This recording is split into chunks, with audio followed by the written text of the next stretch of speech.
Lá no finalzinho dos anos 90, surgiram duas obras de animação japonesa que exploraram uma ideia, assim, bem radical. E se o apocalipse não fosse uma grande explosão, mas sim um colapso do eu? Elas imaginaram um mundo onde a própria ideia de ser um indivíduo simplesmente deixaria de existir. E olha, as duas histórias partem de uma pergunta que é incrivelmente sedutora. Imagina só a possibilidade de apagar a dor, a rejeição, toda aquela angústia de se sentir separado das outras pessoas. Isso para sempre. Só que aí vem o preço, né? E é um preço aterrorizante. Para conseguir essa conexão total, seria preciso abrir mão da própria individualidade. A paz viria, mas seria comprada com a extinção da experiência humana como a gente conhece.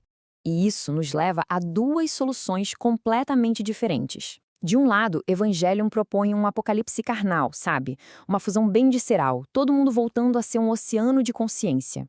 Do outro, Line imagina uma evolução mais fria, digital, onde a consciência abandona a carne para virar pura informação. No fundo, as duas narrativas estão falando da mesma coisa. Um problema fundamental que é muito fácil da gente se identificar, que é a dor de ser um indivíduo separado. É um conceito da filosofia conhecido como o dilema do Ori. A ideia é bem simples, mas muito poderosa. Pensem em ouriços no frio, eles querem se juntar para se aquecer, mas quando chegam perto, os espinhos acabam machucando uns aos outros. Aí eles se afastam, sentem frio de novo e tentam se aproximar. É esse ciclo de busca por proximidade e a dor que ela causa que meio que justifica essa vontade de simplesmente dissolver as barreiras entre as pessoas. Então, vamos dar uma olhada na primeira solução, a de Evangelion. Aqui, a resposta para o dilema do ouriço é bem radical. Uma fusão biológica forçada de toda a humanidade, como se fosse um retorno a um estado primordial, quase uterino. A grande genialidade de Evangelion está em visualizar o ego como uma força literal, palpável. O campo AT não é só um escudo de energia, não. Ele é a própria definição física da individualidade. Sem ele, o corpo se desfaz, vira um líquido primordial, a famosa sopa de almas. E esse é o objetivo final dos antagonistas. O tal do projeto de instrumentalidade humana. A lógica por trás disso é assustadora, mas ao mesmo tempo sedutora. Se não existem mais indivíduos, não existe conflito. É o fim da solidão, mas também o fim da humanidade.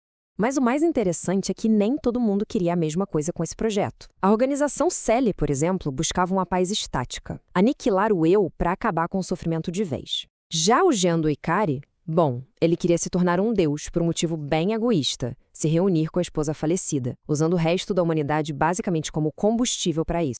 Agora, vamos pular para a segunda solução, a de Line, que é bem mais fria e, de certa forma, até profética. Em vez de um retorno biológico, o que a gente tem aqui é uma ascensão digital, uma evolução da própria consciência. A Wired Lane é muito, mas muito mais do que a nossa internet. Ela é descrita como uma camada fundamental da realidade, sabe? O inconsciente coletivo da humanidade que se tornou acessível pela tecnologia. Um lugar que, segundo a série, sempre esteve lá, só esperando pra gente se conectar. E como é que essa fusão acontece? Através do protocolo 7.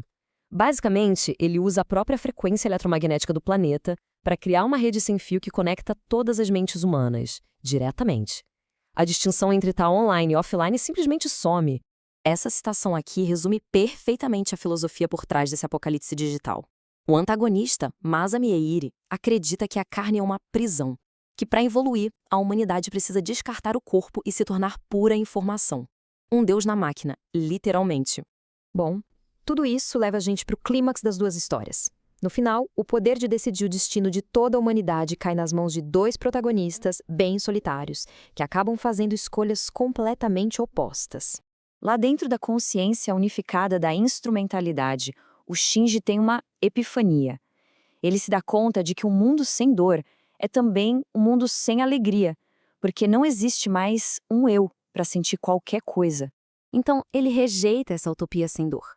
O Shinji escolhe restaurar os campos AT, trazendo de volta um mundo imperfeito, onde as pessoas podem se machucar, sim, mas também podem se conectar de verdade. Ele escolhe a dor, porque a dor é a prova de que se é real. Além, por outro lado, encara um paradoxo filosófico bem diferente.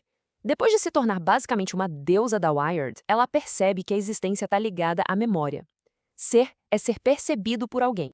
E a escolha dela é o sacrifício máximo. Para impedir a fusão forçada e salvar a individualidade de todo mundo, a lei reescreve a realidade, se apagando da memória de todas as pessoas. Ela se torna onipresente, mas esquecida. Uma deusa invisível que se dissolve para que os outros possam existir. Pode parecer só ficção científica, mas se a gente para pensar, 25 anos depois, essas histórias soam assustadoramente proféticas. Elas são quase um espelho da nossa realidade digital de hoje. É só pensar um pouco. Identidades fragmentadas em vários perfis, a erosão da privacidade, a pressão de ter que performar uma versão idealizada de nós mesmos online, o isolamento social que só cresce. De repente, as distopias de Evangelion e Len não parecem mais tão distantes assim.